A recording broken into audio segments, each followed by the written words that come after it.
was at the first floor at Hoag Hospital in Orange County in detox, where my wife was giving birth on the fourth floor. Wow. I can just mention how cunning, baffling, and powerful addiction is the love that I have for my kids. But when you're in an active addiction, how that fully hijacks your brain, because you would think that would be enough motivation to want to change.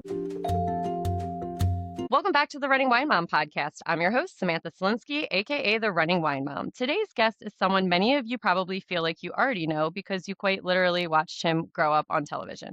Jason Wahler first stepped into the spotlight on Laguna Beach and The Hills, two shows that shaped an entire era of reality TV.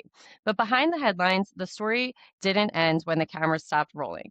Jason went through a very public battle with addiction, arrests, and the kind of struggling that so many people face privately. Over the years, he's done something that honestly very rare in the entertainment world. He's rebuilt his life.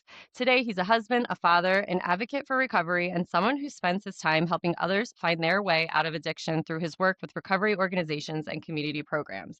So today we're talking about what it was really like growing up in front of the cameras, how fame can shape identity in ways you didn't expect, and what fatherhood looks like after you've lived through all of that. So without further ado, welcome, Jason. I'm really glad you're here. Thank you so much. I'm grateful to be here. Excited to talk about whatever we want to go to today. Yes. And I was thinking about before I hopped on, I'm like 18-year-old me would literally never believe that I was talking with you because I loved Laguna Beach and the Hills when I was younger.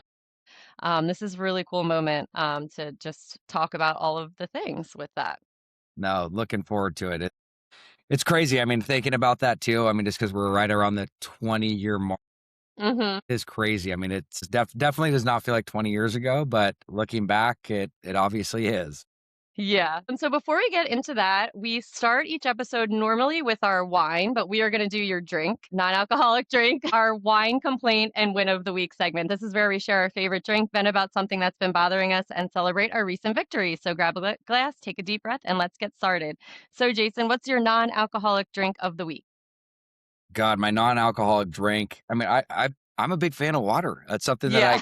I am Cheers. off. And yep, there we go. I mean, if I'm wanting to spice it up, I'll pull out a Topo Chico, or I'll some type of sparkling water. But I'm Yeah. pretty basic. I like Diet Cokes. I know they're not that good for you. Unsweet tea is another thing that I go to, and I definitely consume a ton of coffee. I know you asked for one, but I gave you four.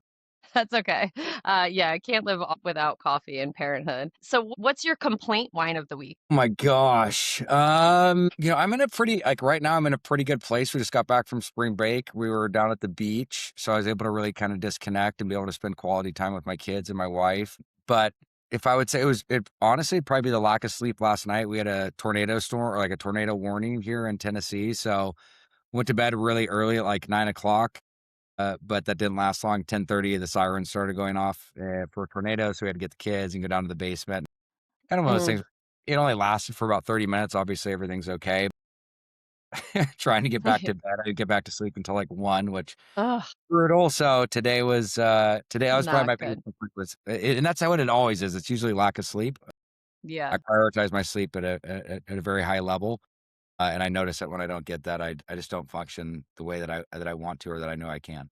Yeah, and that's a hard part of parenthood. I think that tornado is coming over towards me. I'm like in the Philadelphia, New York area, and we never have tornado anything. And I was just saying, my gym never closes for anything. They are the thing that stays open, and they close at 2 o'clock. So I'm interested how it's gonna. Stay safe. Stay safe. I do it. Yeah, The lightning was crazy, and I scary. mean, it was gnarly. I mean, it's been cool being over here. I moved from Laguna Beach 4 years ago to Tennessee, and the weather and the seasons are definitely very different, which I love. I mean, I love the seasons, and I love seeing the change and stuff like that, because we just we didn't have that back in Southern N- California. So I enjoy it. My wife definitely gets more freaked out by it, but it's, I'm out on the deck wanting to see everything and watch it go by, And where enjoy it. I'm getting yelled at by the wife. But well, stay safe, though. Hopefully everything's okay. Thank you. I think it will be. It's just like a weird, like this never happens in our area. So I don't know. I guess we'll see. So what's your win of the week? Win of the week. A lot of wins. There's a lot of things to be grateful for, and just a lot of wins in general. But I would just say a win is just the quality time that I had with my family. It's one of my main things that I love, and really am trying to be intentional about as a father, is just the quality time that I have with my kids and my wife. And Hmm. like at the end of the day, life is all about the love you have, the memories you create, and the legacy you leave behind. And so I think Oh, it's really important to have that time with them. So That was definitely the win. That's awesome. I also always like to ask my guests, what's one significant challenge you've successfully navigated shaping your journey to where you are today? That's a great question. I mean, there's so many things that contribute to that for me, especially struggling with substance abuse. Hmm. I think honesty, willingness to take direction, surrender is a huge part. And and I think just, I mean, those are like the three foundational components of like what really helped me get to the place of changing my life. There's obviously a lot more that goes into it, but Hmm. some of those pieces where, when you're in the depths of addiction and you're going through it, it's hard to have, I mean, it's a disease of denial, the only disease that tells you don't have a disease. And when you're going through those motions and navigating that, it's hard to be open, hard to be honest, and hard to Yeah. be transparent with where you are. And so that's where I had to have some humble pie, and I had to get to a place of really surrendering, being open, honest, and taking direction to really make a shift, because the best of my decision making wasn't working anymore, and it kept getting me back to those same places. Well, I'm so glad that you were able to do that. And I am very excited to, hear about your journey and the success that you've had with it. But first, we do a little fitness for the running wine mom. What's your favorite way to stay active? So exercise is a huge part of my recovery. It's high on my priority list. I exercise probably 4 to 5 times a week. Do a lot of calisthenics. I also run a lot. So I think that's kind of in theme with some of the Yeah. stuff we do. And then I do interval training and stuff like that. So, I mean, I want to be able to utilize my body when I'm 60, 70 years old is my hope. Hmm. So I mean, I try to get that in. Another thing that I've really incorporated as a part of fitness is a sauna. I've been doing the sauna like probably 4 to 5 times a week for 15 to 20 minutes. And I've noticed a huge benefit from that, just from mental clarity and just relieving, like alleviating toxins and stuff like that. Hmm. So that's not something I always did, but something I've been incorporating recently. And we actually just bought a sauna. So I'm looking Oh, forward that's to that. awesome. Yeah, that is something so underrated. I've read so many advantages of being in a sauna just a few days a week. So that's awesome. And so, how does maintaining your fitness routine align with your mental health?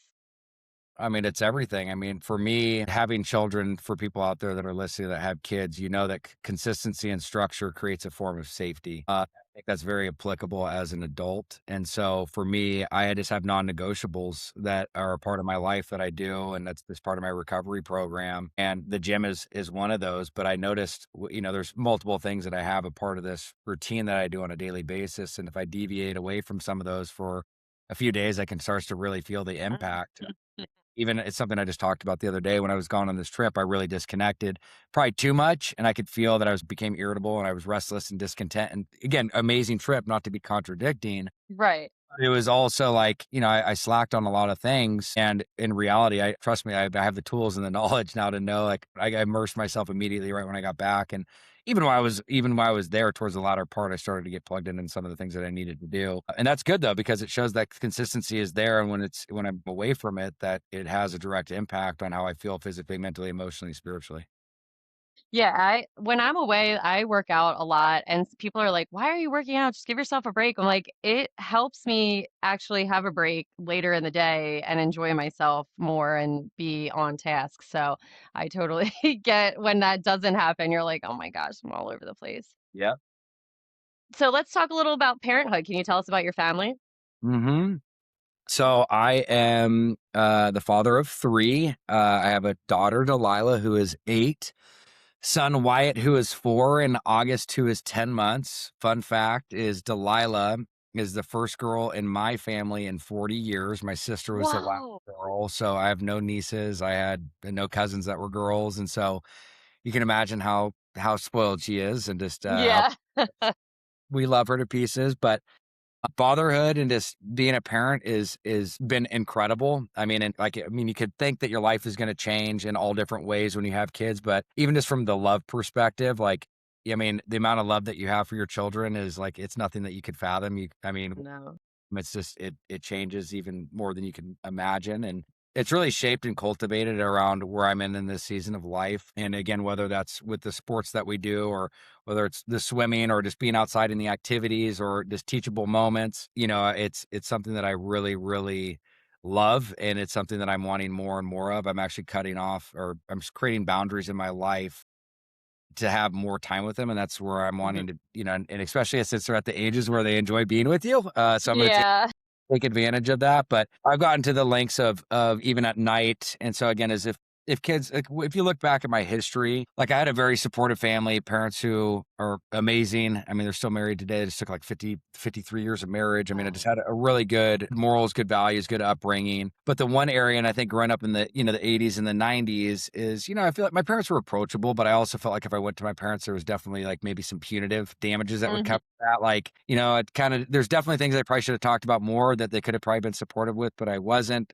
And what I wanted to do is because a lot of people always ask me, like, what would you have done or asked for when, differently when you were younger? And I said, I wish I would have communicated more around certain things, but I also wish that, my parents were more receptive to maybe some of the issues that I was facing as opposed to feeling like I was going to get in trouble. Mhm. So what I started doing about 4 years ago, I started with my daughter as it started as like a gratitude list. We'd literally sit down, light candles, and like make it kind of fun for her. 'Cause she's only 4. So it's, she Right. don't understand the concept of it.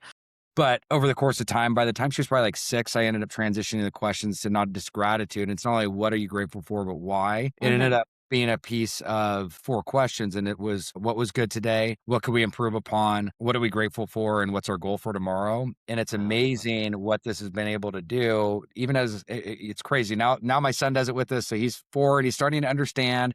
But the 8-year-old, I mean, there's been several times even at 8 years old that I've had conversations with her that I wouldn't think that I would have with a 12-year-old just Mhm. around the most recent one was just around she was going through it with one of her friends and she's like, "Dad, what was it like to go through it with your friend? Are you still friends with them?" Again, it's very age appropriate and what that does though Right. is cultivated this sense of connectivity and a sense of safety with them that she's opening up about things that I don't even know that most kids would even know how to. And again, I'm not saying that Right. somebody told me to do this, so it was way smarter than me. I didn't have this didn't come from me, but I've seen the benefits of it now. And the whole point is when we ask those questions is you let them answer and then you answer as well, age appropriate.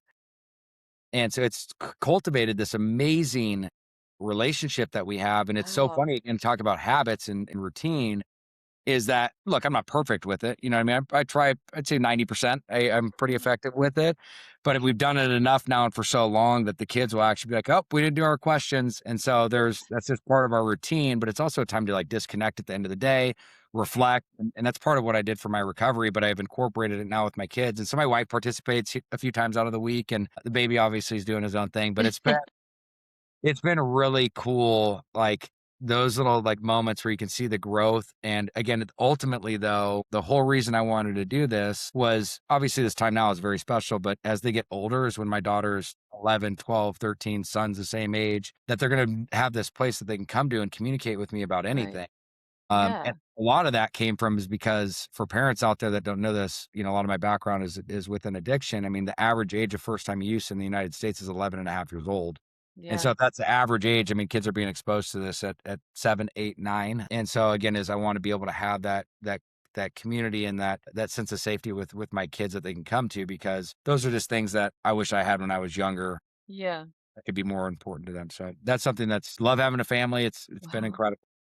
I love that. I'm gonna do that. My daughter is 5 and my son is 3.5, and I feel like that I am totally gonna pick that habit up, so thank you for that.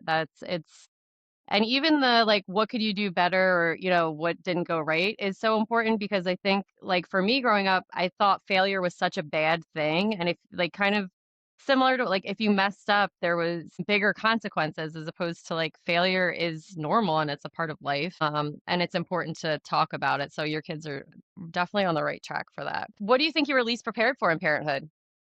All of it. Look, I think I don't know. I've been in a place of I mean, having kids, it's interesting. I mean, there's a whole story that happened in the very early stages of our daughter. I was still, I had years of sobriety, relapsed. And I mean, a part of my story, I'm very open around this is, right before my daughter was born, literally when my wife was giving birth, I was at the first floor at Hoag Hospital in Orange County in detox where my wife was giving birth on the fourth floor. And Wow. so it was a very trying time. And again, there's, like I said, happy to talk about it, but there's a whole story that was there. I can just mention that, how cunning, baffling, and powerful addiction is the love that I have for my kids. But when you're in an active addiction, how that fully hijacks your brain because you would think that would be enough motivation to want to change, having a Right. having a kid, and I didn't act for the rest of the disease. I didn't get stabilized, and just a few months later, or not even a few months, like a few days later after the birth, was back at it again until I ended up having to go back into treatment and do the whole process. But so after dealing with all of that and going through that process, I'd say, I think the every part of being a parent is a journey. I mean, yeah, I don't think there's really a manual for this. You can obviously get some insight, guidance, and direction, but every single kid that's born is going to be unique to themselves and be different. It's also Hmm. important to the environment that they're grown up in. And I mean, there's definitely the trials and tribulations, but I think it's the way that we look at it and the way that we, I mean, every age is interesting. Now, kind of going through it, look, my kids are still young, but Yeah. 4 and 10 months, I mean, I'm literally at a place where the 8-year-old is she's literally like a babysitter. I mean, she's like help with us. I mean, she's Yeah. and then we got the 4-year-old who's the middle child, and he's the sweetest kid in the world, but he definitely is, has his moments. And then Yeah. the baby where we're still changing diapers, and we're seeing him. He's actually like the funniest kid. We call him Smiley. He's just like the happiest Oh, baby ever. So just all these different stages. It's just, and I think that's how it is for the remainder of our life that we're here. forever. Always going to be stages, and I don't think you can overly prepare for the, for these types of things. And I think it's funny when you talk to people, it's like, "Oh, I want to have this or I want to have that in order." I'm like, I think it's good to be stable and be in a place that you have a solid foundation. You know what I mean? Right. But I don't think that there was things that I could have overly prepared for. I mean, it's the typical stuff, the lack of sleep and things like that. But my wife is a legend. I mean, she literally sleep trained our kids. Our last baby was sleeping like, I don't know, it was 8 hours, I feel like within the first month. I mean, she just had this thing Wow. down, and Yeah. a lot of that credit goes to her, especially, moms have to sacrifice a lot in the early stages, and, I mean, they do through the whole process, but my wife, took on a lot of that in the beginning. I mean, it helped where I could, but sometimes she's just like, "It's easier if I just deal with this or just do that." Yeah. But it's funny because now, I mean, as the kids get older and stuff, I definitely play my part where I feel like I'm the most useful and most beneficial, and sometimes I could probably be the Disneyland dad a little too much. That's what that's the greatness of it. So speaking of that, what do you think your parenting style is besides Disneyland Dad? I would, and again, I know I keep saying this, but it's very intentional. I mean, Mhm. I want my kids to be able to navigate and to go through and learn trials and tribulations that they go through, but also have a safe place to be able to come back to. And like, for example, if like they go through something that's hard or they're going through something that they need discipline on, I'm really like in a place of allowing them to, I'll get on I'll get onto their level, literally and figuratively, where it's getting on my knee and talk to them and be able to communicate with them, but allow them to answer questions, to make their own choices, because I think it's the most important thing is to be able to help inform them. Because if we just do everything for them, I think I've seen a lot of enabling in my own family and Right. surrounding family where that can be very hendersome. So I just think it's important for them to have their own identity Mhm. when it comes to things. It's the intentionality behind it, and so I try to be extra intentional with each one of them on that area, and I think I wouldn't even know how to answer that question if you brought it up, besides my wife kind of saying that I'm very hands-on with them, not from like a helicopter standpoint, Yeah. but more of just really trying to help coach them, I think and Yeah. teach them right now. Cool. And what's one piece of advice you would give to other parents? At what capacity? Let's say for an 8-year-old girl because they're getting into that age where they're moving into preteens and they might be a little different than a newborn phase. What I am doing with my daughter is quality time. Literally on a monthly basis, we do like a date night, Oh, I if you love will, that. where I actually take out and like spend time with her. It doesn't have to be anything overly crazy, but I try to instill the values and morals that I want her to be able to see Mhm. in her self-worth of just, from the moment we get into the car to wherever we go, how she should be treated and how she should be, taken care of. And it also just and it's we also do fun stuff too. I mean, whether we go to the bowling alley, we go to the arcade, or we go to the roller rink, whatever it is that she wants to do. I think that's something is that quality time and individual time. And we're trying more now with like my wife doing it the same thing with her and me doing it with my son now.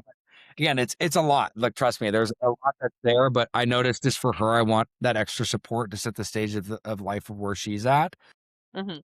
is one piece. And then again, is going to the Disneyland dad part of stuff too is we do it's probably a couple times a year is we do a yes day within reason, and there's boundaries and stuff like that, but allowing them to be able to make decisions. And and just listen to them. I do a lot of work with Dr. Amen, Oh, um, yeah. and so I run his foundation, and one of the Oh, things that he cool. always challenged me with is take the time, with your kids, and don't say no for like 15 to 20 minutes. Just kind of seeing what comes out of that, and so it's cool to see what they come up with, and but again, it's all just intentional and intentional time that you spend. That's awesome. All right, so let's get into you. Let's start off with a little bit Laguna Beach. You were introduced to the world on Laguna Beach when you were still a teenager. When you look back now as a husband, a father, and someone in recovery, what parts of that version of you was real and what parts were kind of a product of cameras and pressure? I think what you guys got to witness, through that show was the real me, which was ultimately somebody who was really sick. See somebody that was struggling with severe OCD and was struggling with mental health, identity crisis, purpose, passion, motivation, compiled with addiction. Yeah. And so, reality TV, it can freeze people in time, and millions of people, they might still picture you as the guy they watched 20 years ago. What's it like living with that public version of your past while trying to grow into a different person? It's been interesting. I think when for me, it's funny when I like kind of almost like on the flip side of what you're saying is the majority of people now that come up to me is obviously there's a direct connection with the shows, but it's Hmm. more around just like they're just congratulatory or very appreciative of what I've done in the mental health and or the addiction space, which has been a trip. Even just when we were down Yeah, in Florida, it's like most dude, thank you so much for what you've done in the recovery space. It's motivated me to get sober. Like it's funny because I think they relate and connect with me because of the show, but also through my public, struggle with addiction it's created this avenue or this opportunity to be a beacon of hope for those that are lost. right. And so I think years ago, I would say there was definitely the negative connotation with the show that was associated with it. And it'd be funny if people would ask for a picture or whether they came up to me, they just met me for the first time. They're like, "Oh, you're way different than I thought." With You're like, everything. I mean, they obviously, even though you saw everything that I explained of what I was going through, I mean, editing and different things that are going on can obviously make things worse. But it was a great opportunity to be able to have that as an example and to see where my life has gone today. And I think that, I think through hard work and dedication, anybody has the opportunity to transform the direction that their life's going. Hopefully from a very humble standpoint is that I'm just one of the small stories that can shed light on that because I didn't think I was going to make it to the age of 21, let alone, wow. where I'm at today. I couldn't even it's funny, I was in one of my meetings that I go to regularly, and, I was just talking the other day, it's like, I didn't even know how to pray for the life I have today. Ugh, It's just it's gosh. pretty and it's also funny timing, I mean, just where I'm at right now too is I literally feel like I'm in probably one of the best places I've ever been in my entire life, so, I love that. uh, it's been fun. Yeah. So do Wouldn't you want to do it think that again. yeah, I get it, I get it. Do you think that being on TV, it amplified the struggles you were already having, or did it create new ones? Do you think Yeah, no, that's a really good question. I mean, look, the shows didn't cause the addiction issues. Mhm, I mean, there's pre-genetic disposition within my family. Half my family struggles with addiction. mhm, It just added fuel to the fire. And, it's you take somebody that's very impressionable. Again, I always said at that age I kind of had an overinflated ego with an underestimated sense of self-worth. And so basically what the show did is, yes, it elevated the addiction issues, but it also mitigated the things that I really needed to focus on. So it was really kind of suppressed a lot of the areas that I should have taken time to focus on and those underlying issues. Because I mean, I had parents who were very supportive. I mean, prior to the show starting, I was literally in Utah at a like a wilderness program, I guess you would call it. And then I ended up going to right, board school. I mean, I was already going through struggles then, but okay. have an out when I came back, and again, I was able to manipulate my parents into, things are different. I'm fine now." And obviously that was not the case. So, yeah. Did anyone in your family who was, like, watching you on the show speak up more and say, like, "This is here on film, we see where you're kinda declining," or did I mean, there was a lot of people that brought up concern and issue, but it also by the time the show came out and there was already this amount of success or, yeah, access to stuff and things like that, it was kinda like people most parents still have financial restraint on their kids at 18 years old, whether they're in college and things like that. Look, I mean, my parents were helping me here and there, but also there was, we had all sorts of this type of income coming in that was not typical for an Right. 8. I mean, we were literally paid to party and travel the world. I mean, that was Oh what my our gosh. gig was. And so, I mean, they did everything that they possibly could, but it was kind of like I was in a place too where I was super hard headed and also like you can kind Mhm. of get on with what I'm doing, or you could step aside. And again, it was just not a good place to be. But I think everybody tried the best that they could. And, obviously, like I stated in the beginning, I mean, the best of my decision making kept getting me back to those places where, Right.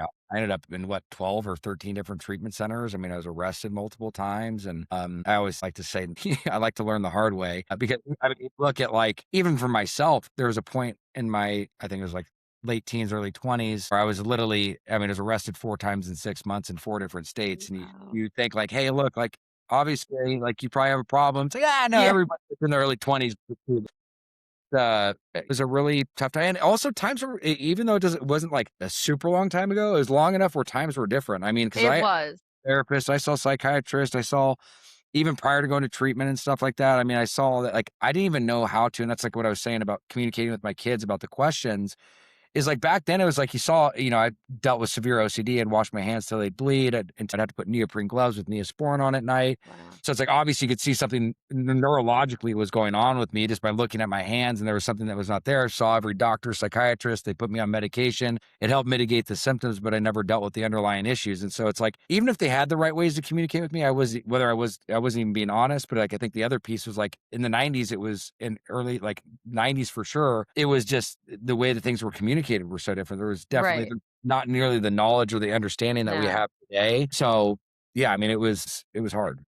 Yeah. So what was the specific moment when you realized like this path is going to destroy me if I don't change? And really, you said you went in and out of rehabs, but like what was that kind of Yeah. So I mean, decision? again, for me, I call it my moment of clarity. I mean, Mhm. like I alluded to multiple times, I had a very amazing family dynamic. My addiction not only took me to contemplation, but attempting suicide. I mean, it took me out to the deepest, darkest past. And it's crazy when you think that you have everything that the world says is amazing, whether it's, fame, notoriety, success, whatever it may be. And in the most isolated, depressed state of life, it's a very dark place to be. But there was this moment, like I said, so my moment of clarity was when I was with my mom and dad yet again. We're in a therapy office, and I've never seen my dad break down besides, when his mother had passed. And he's like the patriarch of our family. And Mhm.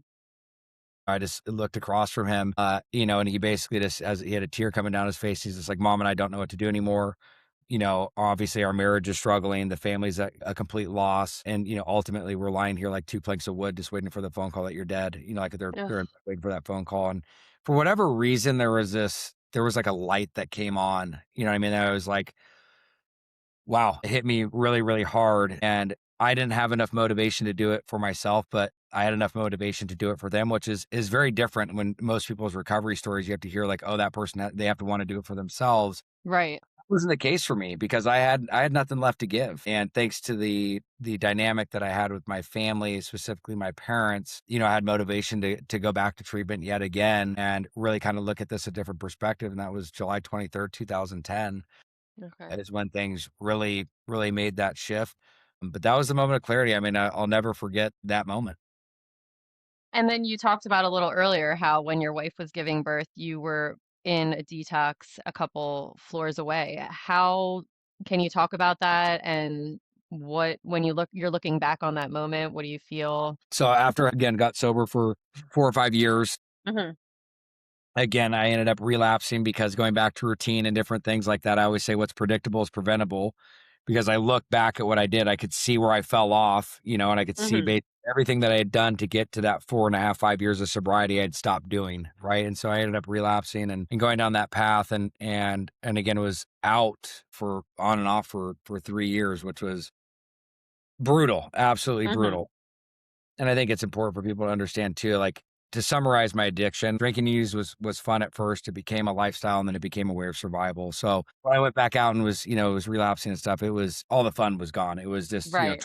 trying to escape and stuff like that. But it was a very, when I actually like look back and reflect at that moment, it was obviously there's a lot of shame, a lot of guilt that's associated with it. And just it was eye-opening, and it really made me understand because, like, I personally don't believe when it comes to addiction, I don't think relapse is a part of recovery. I actually think it's a lack thereof, and that's Okay. what I was saying, like, there's a lot of things that I could have done to prevent that from happening, but and it was also interesting when I was in treatment that time, I actually came up with an acronym around shame, which was self-hatred against my own existence. Wow. And it was just that was kind of the truth of everything that I Mhm. was experiencing and what I was going through, but obviously not it was a very hard time, but it also was a very motivating time because when I was in treatment, I missed my daughter crawling and just some of those monumental moments that you have as a parent, and I just made a promise to myself, which again is you have to do the work, but, like, I never wanna put myself into a situation like that again where I'll Mhm. experience anything like that, and the beautiful thing is now, is my kid none of my kids have ever seen me drink or use, That's and great. I'm breaking a cycle. This is the first I don't know how many Mhm. generations, Wow. but the first Waller, part of the family that's raising their kids in a sober environment, so it's pretty Wow, that's awesome. Congrats for that. And so, addiction, it's often misunderstood with like a lack of discipline or willpower. What do you wish that people understood about what it really feels like from the inside? addiction I mean, look, it's a disease. It's primary, it's Mhm. chronic, it's progressive, and it's fatal if it's untreated. Somebody Mhm. told me again is I know this is out there, but it's like literally it's funny. As an example, I'll give you the more PG version, and then you can if you want me to tell you the other one, I can do that. But like You got an example I try to tell people when people struggle with addiction and they're actively in the disease. Think of when you're driving and you have to use the restroom so bad, and all you can think about is, like, you have to pee and, like, there's no other thought process. Think that associated with your addiction, like, unless you have the addictive gene and what somebody's going through, that's, like, the best thing that I can explain of, like, how the Mhm. thought process and how it hijacks your brain and takes it over. It's that's literally how you operate. I remember Yeah. telling my dad that because he's just like, "I don't understand why you can't stop." And I remember giving him that analogy of just, like, how it literally takes over your brain, and he's like, "Okay, I can actually kinda relate to that." And it's also, like, it's funny when I was gonna tell you, my buddy's like, "Tell somebody to try to take a box of laxatives and not to use the restroom." I mean, like, Yeah. that's it, like, that's, the other component to it, but I mean, it's I think that's the big misconception around addiction is people don't understand how multifaceted and how complex it is, Yeah. like there's no such thing as recreational use of heroin. There's no such thing as recreational use of meth. Like, nobody wakes up and wants to destroy their life. I mean, if you think about it, again, not justifying for people that struggle with addiction, but like anybody that has to drink a bottle of vodka or use heroin, I mean, just to get through the day, I mean, try to just flip the script and understand what it's like for them to go through life on a daily basis. It's not like Mhm. some fun, exciting No. thing. It's a pretty miserable existence. It's a slow way of suicide. Yeah. One of my friends who is in recovery, she was like, if someone has a peanut allergy, you're not going to go out to eat with them and say, like, well, you could just have like half of this peanut butter sandwich and you'll be okay. And that was what really like clicked for me for understanding because I don't have an addictive personality, so I couldn't understand like what do you mean you can't just have a glass of wine and you'll be okay? And when she explained it to me that way, I thought, wow, that makes so much more sense. And like more of a way for me to kind of get okay, Comprehend. yeah, I get it. Yeah. So when someone's in early sobriety, everything can feel really overwhelming. What's one piece of advice that you would give people who are maybe just starting this journey? Well, number one is I think it's very important for people to give themselves grace. I think that's the biggest piece. And the fact that they're in a place where they're looking at their relationship with alcohol or drugs and wanting to make a change, they should be proud of themselves, right? I think we're always so hard on ourselves and it's like take a moment to give yourself some praise. You know what I mean? Mhm. But I think if you can get into a headspace where you're willing to be open, honest, and transparent, like we've talked about multiple times, anything is possible. The light is at the end of the tunnel and there's a true opportunity for you to completely transform your life. And something else I was going to talk to you about for early people in recovery is for the last couple of years I've been working with this company Sober Safe, and this is one of their products called Sober Sure. It's the first ever transdermal alcohol monitoring detection band, which monitors for alcohol 24/7. It's got GPS tracking and band removal notification. This is all linked up to an app on your phone.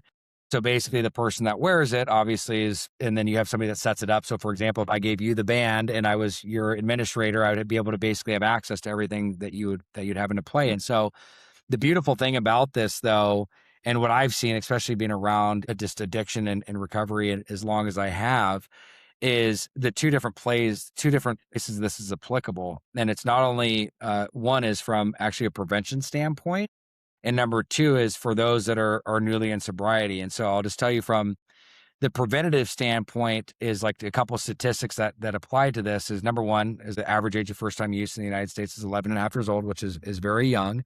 So But young. the other piece to this is people do not drink or use by the age of 21. They have a 90% chance of never struggling with addiction. It doesn't matter what their pre-genetic disposition is. So I think we could do a much better job as parents and with kids to be able to incorporate this in. I mean, how many people have App 360? How many people have Apple tags on their kids? And so if we could, incorporate this and actually have other benefits to it beyond just what's currently out there to be able to track for that, I mean, I think that would be incredible. So I think there's the preventative perspective, first time drivers, you know what I mean? And I can tell you this much, when my daughter turns 11 or 12, whether she wants to go to a football game with her friends or be out at a certain time, it's like, yeah, it's fine. You're going to be putting this band on. And Mhm. so there's so many ways that can come into play from that, but also from like an aftercare perspective or people that are newly in sobriety.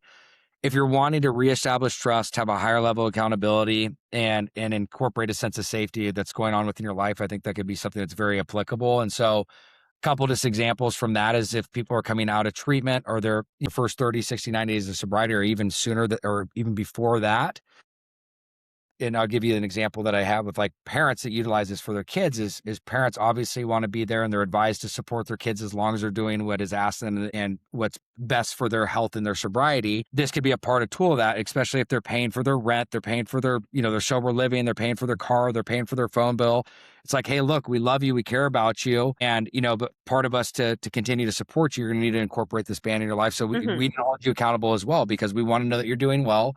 And also for people that are struggling with codependency and enabling, it's an opportunity for them to be able to create a healthy separation where they know things are being done, where they don't have to be, hey, are Mhm. you sober? Are you going to your meetings? Hey, are you breath light? Like it's just a non-invasive way to be able to do it. And also for the person that's wearing it too is one, I mean, I wear this thing all the time. It's from like you can't really even, it looks like a Fitbit or just like a Right. Whoop, the other thing that's on. And is, if you're in a place where there's peer pressure, there's an opportunity for you to be like, dude, I just can't tonight. It's just a reminder for you. Or like, even you can even literally say it. If I had this on, I'd be like, dude, I can't drink because Yeah. what, whether it's by the Someone's course gonna know. somebody's going to know. So it's just a really applicable and awesome tool that people can utilize. It's not the end all be all, but it's another measure and another tool. And it's just amazing to see where technology and things are going to be able to Right. best support individuals. So how does it actually read or know if you've had alcohol? So through transdermal, this little sensor on the back right here, it actually detects through sweat if you've consumed alcohol. So it basically notifies through sweat. That's awesome. That is something that I will also be getting my kids once they turn once they turn a certain age because I know that I was telling my mom I was somewhere else and Yeah. What's like, dude, it's probably specifically to people that have that pre-genetic disposition to addiction. yeah. If we can mitigate that by 90%. Like what Mhm. this should be told everywhere. If you don't drink or use by the age of 21, you have a 90% chance of never struggling with addiction. Yeah. I mean, it should be incorporated because there's so much prevention we could do on this stuff to really make a difference. Yeah. And it holds people account like I know with my fitness band where it's like, oh, I need to get 10,000 steps per day. I'm holding myself accountable to get those steps.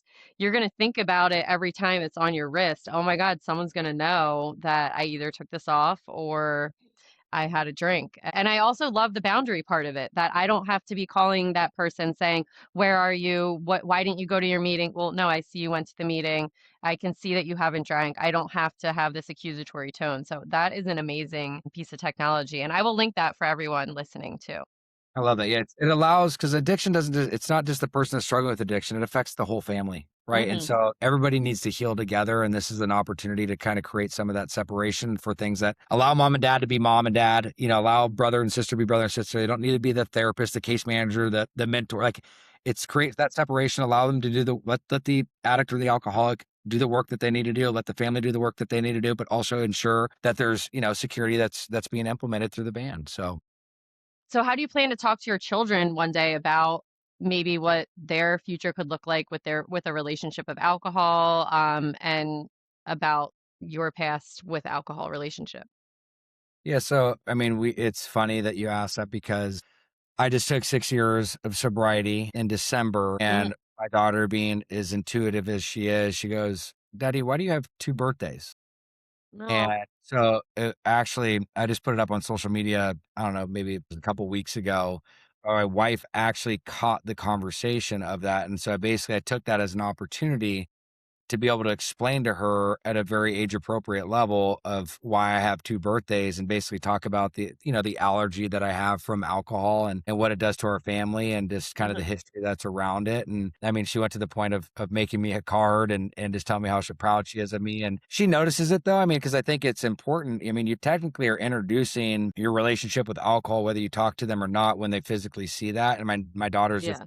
noticed that I've never had wine or beer or things around. And my wife, very, very, very normal when it comes to her drink consumption, will have that. And so, I mean, she's obviously seeing that, but I'm just really Mhm. happy that our kids are growing up in an environment where that is not a common theme, or things that they're witnessing, because I think it's really important for them to understand that there's so much more to life than substances. And I mean, mass marketing's done a phenomenal job. I mean, when you pour billions and billions of dollars in promoting this is how you have fun, I mean, I think it's going to register with people. And that's where part of my hope is advocating on the other end, and showing that life is absolutely incredible. I mean, with you don't have to Yeah. have types of things to control. I mean, your brain produces more potent chemicals than heroin. You just got to let it work. And so I think Mhm. I always wonder, if we were to put the same amount of money that we do into whether it's nicotine or alcohol, or different things, showing like an amazing way of life with, I always look back at like the Apple Watch commercial back in the day, where they had people surfing, rock climbing, like,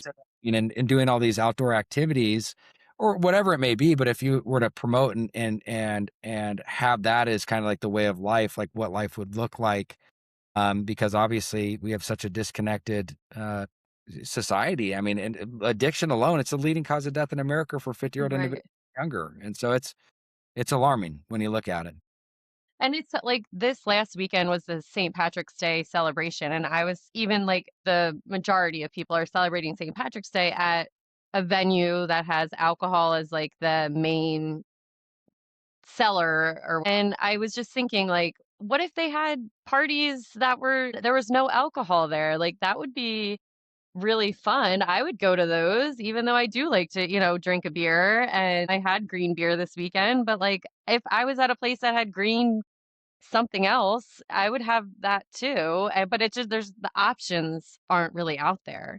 Like, Yeah, they're not. And I think it's so funny as you're saying that. I used to use St. Patty's Day, 4th of July. I mean, any of those holidays is like, New Year's Eve, just total opportunities to get ripped. And it's so Mhm. fun. I didn't even know that St. Patrick's Day happened. I'm like, if I look, back in the Well, day, I'm like, tomorrow is, but oh, it's tomorrow. Okay. tomorrow is, but this weekend was last weekend was the celebration. I feel like they celebrate before, yeah, Still didn't even, I mean, whether it's tomorrow or if was last week, I mean, that's just how out of disconnected it. with those holidays, which again is to each his own. I mean, but for me, it's just funny that you say that, because I mean, those were like the amp up reasons to go get this. It's not anymore. And so, but no, I mean, look, the society is changing when it comes Mhm. to their perception. I mean, there's so many more people are, whether it's not even people that struggle with addiction or alcoholism. I mean, I know a lot of my friends that don't have addiction or alcoholism, and they're just stopping drinking just from the health Right. benefit. Yeah. And so it's just, I think we're in this unique cultural shift. There was a study that came out. I mean, don't quote me on exactly this, but I remember seeing it was around just the consumption of the sale of alcohol, especially with the younger demographic, is down Mhm. astronomically. So Yeah. I there's a shift happening. yeah, there's like a TikTok trend where it's like 20-year-olds today, instead of making like a smoothie and doing like a whole face routine, and then it's like 20-year-old me and it's like doing like a keg stand and like funneling a beer. You know, I mean, I think it is changing, so that's a good thing. How did you know you wanted to get into the mental health space after your recovery and help people? I mean, look, I think your greatest deficits can become your greatest assets. Mhm. I mean, I never thought in my wildest dreams, I'd be doing what I'm doing today. I mean, that just wasn't an option. I mean, especially, I mean, growing up, I never had aspirations of wanting to be Yeah. an advocate for mental health or addiction. But I think really diving into my relationship with God and just kind of, living through the things that I lived through and the experiences that I had, I just really believed that there was an opportunity to create, cultivate a testament. And it's funny though, because of going back to just being open, willing, and in a place of taking direction, a lot of this stuff just kind of like naturally unfolded. It wasn't something that I'm like, okay, I'm sober, I want to go and be in the recovery space. It was more of just kind of going down this line. When I first got sober, I had some amazing mentors who kind of took me under their wing. And then I started writing for the Huffington Post. I started doing this blog thing for substance abuse. And then I was on the board for the Los Angeles Mission, which is one of the larger nonprofits in LA that really helped with like homelessness and veterans and different things like that. And so it just kind of, everything started to domino. And I just was like, I'm really like, I'm getting a lot of self-worth from this stuff. Also, through this journey is like the most beautiful thing about sobriety is that I got to know myself, right? And so Hmm. once I got back to the core values, because addiction robbed everything from me, but once I started to see the areas that I was wanting to get back into, it was like, oh my gosh, because like the person you saw on television did not accurately portray the way that I truly was, when I was 12 or 13 years old. Like, yeah, Yeah. that makes sense where it's like, Yeah. a loving, kind, caring, compassionate, Hmm. outgoing type of guy, but I was just really lost during that time. And so I think that light that was taken away from me, at a young age started to come back and like there's nothing greater than giving back and not looking for anything in return. And when you see people's lives change and transform, it's like it's pretty incredible. You know what I mean? I Yeah. can't tell you how many people I've worked with, and I'm like, man, do you like the scene where they're at? And just I'm talking Hmm. about whether it be 6 months, a year, 2 years, 5 years down the road, where they're at in life. I mean, it's absolutely incredible. I mean, a person that could, there's been several people that I've worked with years ago that actually have more sobriety time than I do now. And I help them Oh, in wow. that Yeah. first stage where, they ended up getting sober. And I mean, they literally were failing out of college and now they're doctors, So or cool. psychologists. And it's just like, it's just so cool. I mean, and to see these people's lives completely transform and turn around, it's awesome. That's There's no awesome. and I'd say the best gift of sobriety for me is obviously besides the life that's been cultivated and what I have today is I mean, also, I mean, eight of my family members are now sober. And so I think Wow. that's like, it's just, it's funny. And I'm the youngest. So it's like to see Eh. kind of all how this is panned out. It's been a true blessing. That's really cool. All right. Well, you've given us so much great information. I know people who are listening are going to take so much from this. So, if someone listening right now feels stuck in addiction, shame, or a version of themselves they're desperate to outgrow, what would you want them to hear from someone who's actually made it to the other side? Number one is you're not alone, but you're worth it, and that there's hope. I think those are the kind of like the biggest pieces is there's a lot of people that are going through this, but the beauty of this is if you are going through it, you can make this the last day that you ever feel like this just by simply reaching out and asking for help.